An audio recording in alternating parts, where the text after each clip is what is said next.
అధికారం ప్రతినిధి ప్రెసిడెంట్ కుమార్తె వివాహ వేడుకల్లో పాల్గొన్న కడప ప్రముఖులు అధికారుల ఆధ్వర్యంలో ప్రధానమంత్రి పిలుపు మేరకు చిన్న బియ్యం చారిత్రాత్మకమైన హజరత్ ఖాదర్ వలీ సాహెబ్ దర్గాలో నాగూర్ దర్గా ప్రెసిడెంట్ ఎస్.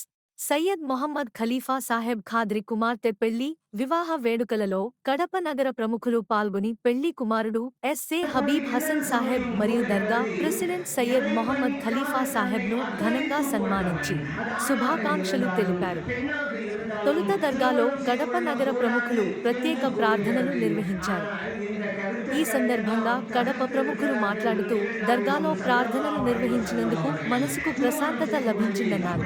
గురువులు సయ్యద్ అర్షద్ ఇక్బాల్ ఖాదిరి సాహెబ్, కెఎస్ఎస్ జిలానీ పీరా చిష్టివుల్ ఖాదిరి హుసేని సాహెబ్ మరియు వారి శిష్య బృందం, కడప నగర ప్రముఖులు ఆల్ ఇండియా ముస్లిం సేవ సంఘ్ కన్వీనర్ ఎస్ చాన్ బాషా, ఆంధ్రప్రదేశ్ కాంగ్రెస్ పార్టీ రాష్ట్ర ఉపాధ్యక్షుడు ఎస్ నజీర్ అహ్మద్, ప్రముఖులు కార్టెక్స్ హఫీజుల్లా కుటుంబ సభ్యులు, మాజీ deputy mayor B Arifullah, Telugu Desam party Kadapa నియోజకవర్గ మాజీ ఇన్ఛార్జ్ విఎస్ అమీర్ బాబు, ప్రముఖ సంఘ సేవకులు సయ్యద్ సలావుద్దీన్, వైసీపీ నాయకులు ఎస్ సుభాన్ భాషా, కార్పొరేటర్లు చాక్లెట్ గౌస్, షంషీర్, రాష్ట్ర కాంగ్రెస్ పార్టీ మైనార్టీ డిపార్ట్మెంట్ ప్రధాన కార్యదర్శి Sheikh Ariffulla Shah, social justice international civil and human rights council chairman Mohammed Shah Sheikh, పలువురు ముస్లిం ప్రముఖులు, రాజకీయ నాయకులు, భక్తులు కడప నగరం నుండి వివాహ వేడుకల్లో అధిక సంఖ్యలో పాల్గొని వివాహ వేడుకల శుభాకాంక్షలు తెలిపారు.